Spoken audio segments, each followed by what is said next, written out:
جانوروں میں سے کچھ جانور ایسے ہیں جن کو پالنے کی تاکید کی گئی ہے، اور کچھ جانور ایسے ہیں جن کو پالنے سے منع کیا گیا ہے۔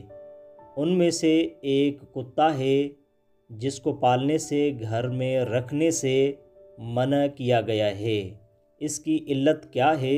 ایک شخص نے نبی سے سوال کیا کہ یا رسول اللہ، کتے کی خلقت کیسے ہوئی؟ تو نبی نے ارشاد فرمایا کہ کتے کی خلقت شیطان کے آب دہن سے ہوئی، یعنی کتے کی خلقت شیطان کے منہ کے پانی سے ہوئی۔ اور نبی نے ارشاد فرمایا کہ ایک مرتبہ جبرائیل میرے پاس آیا اور آ کر کہنے لگا کہ یا رسول اللہ، ہر وہ گھر جس گھر میں مجسمہ ہو، یا ہر وہ گھر جس گھر میں برتن میں پیشاب کیا جاتا ہو، یا ہر وہ گھر جس گھر میں کتا ہو، اس گھر میں ہم فرشتے داخل نہیں ہوتے۔